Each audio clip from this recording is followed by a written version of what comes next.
I'm Soma Fuad. I'm with you from Kurdistan in. Welcome to Not Be Forgotten podcast. Today, we will talk about the life and challenges of Mr. Khalid Saleh, a Peshmerga and a doctor. Welcome, and I hope you enjoyed the fourth episode.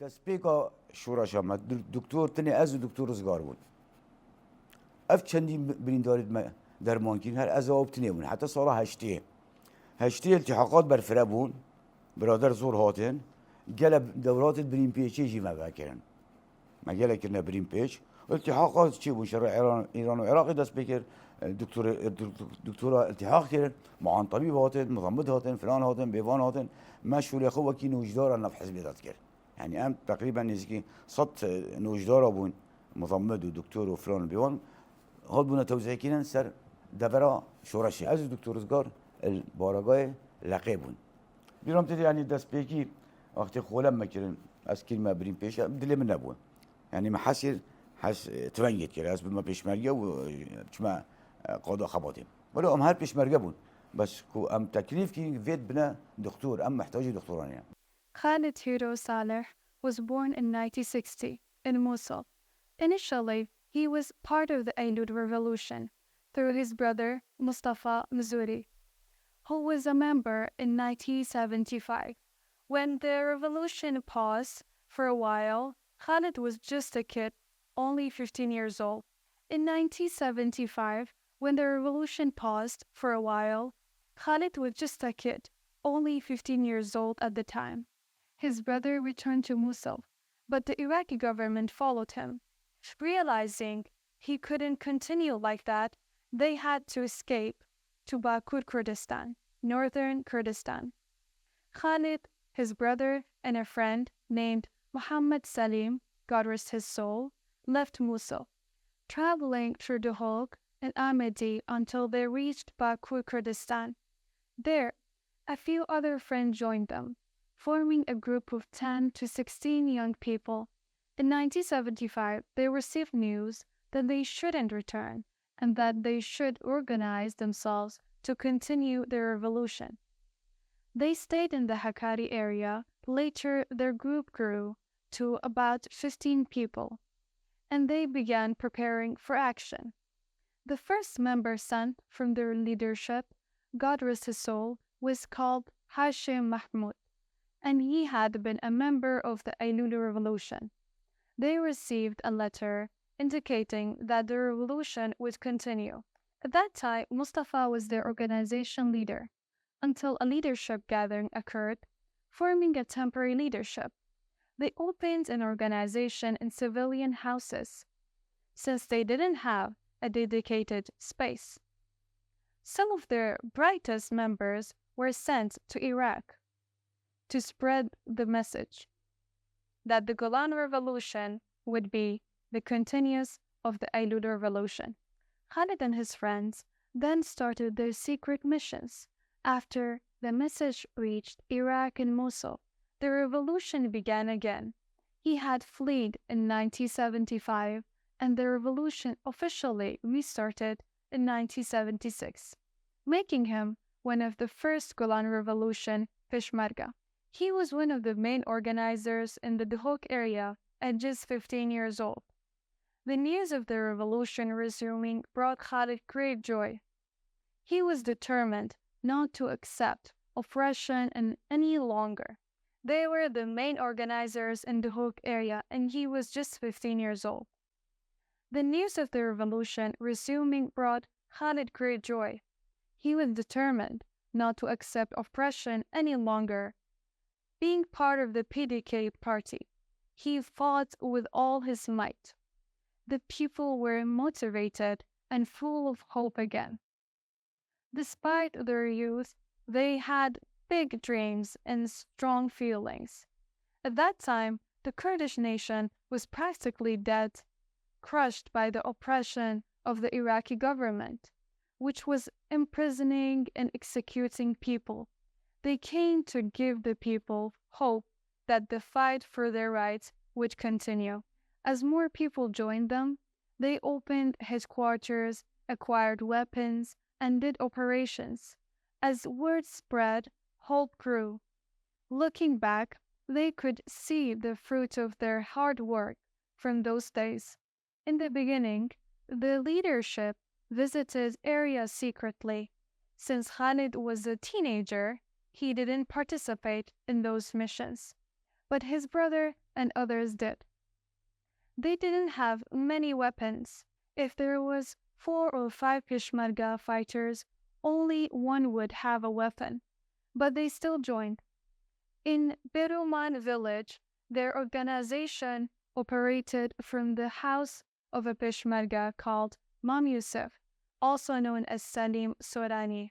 There, they created letters, telegrams, posters, and writings, distributing them throughout the area to inform people about the revolution. Their main support came from their own people, he said.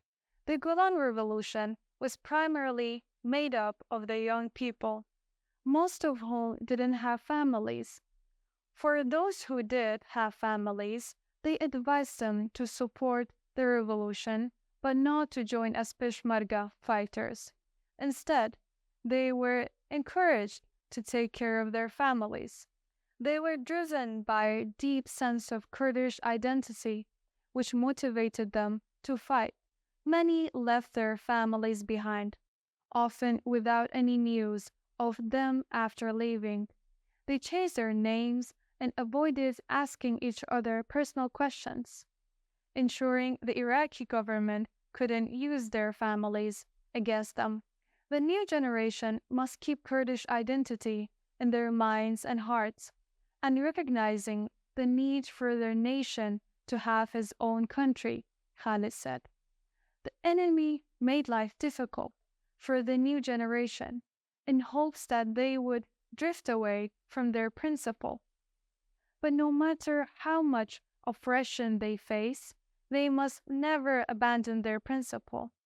Without them, there would be nothing. Khalid said that he's still hoping to have their own country in the future, and for that to happen, he believes that they must unite their military forces into one army that serves the nation, not individual parties. Only then they could have a unified Kurdish army fighting for the Kurdish cause. Without that, their situation would worsen and other countries wouldn't recognize them as well. As a member of PDK party, Khalid was the youngest Peshmerga in the revolution. When he joined, Mrs. Salim Sorani asked him to become a nurse because they didn't have any doctors at the time. Only one pharmacist with a university degree.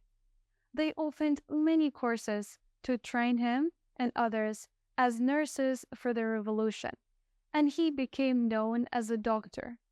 Alongside Dr. Rozgar, they treated many patients until the 1980s.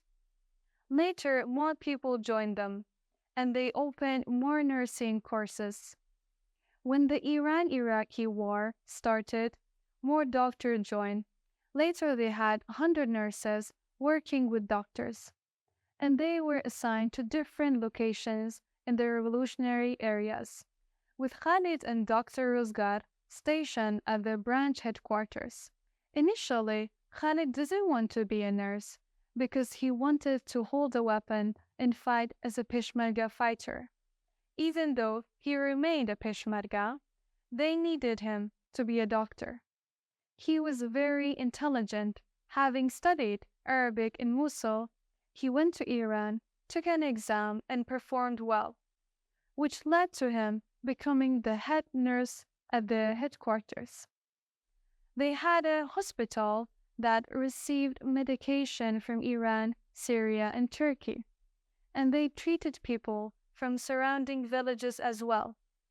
Handling about 100 patients, they had a hospital that received medication from Iran, Syria, and Turkey, and they treated people from surrounding villages as well, handling about 100 patients a day with various issues. The most significant surgery they performed was in the Barwari area in 1982 on Matin Mountain. One of the Peshmergas was badly injured. His belly was open. They received a telegram stating that surgery was necessary to save him.